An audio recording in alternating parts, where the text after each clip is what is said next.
السلام علیکم ورحمۃ اللہ وبرکاتہ۔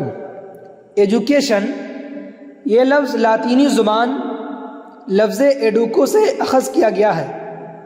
اس کا مطلب صرف یہ نہیں کہ تعلیم دینا، بلکہ تربیت بھی اولین درجہ رکھتی ہے۔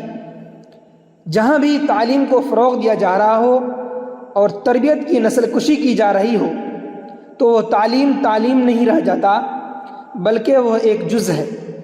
اگر دونوں کے روابط یکساں ہوں تو اس کو مکمل تعلیم کے درجے میں شمار کیا جائے گا۔ اب رہی بات تعلیم، تربیت، یہ دونوں چیزوں کی، تو انسانی زندگی میں تمام امت مسلمہ کو ان دونوں چیزوں کو اولین شق میں رکھنا چاہیے، تبھی جا کر ان چیزوں کے اثرات ہماری زندگی میں رونما ہوں گے اور ہمارے اندر ہمدردی، احساس، انسانیت اور فکر تمام جیسی چیزیں پائی جائیں گی۔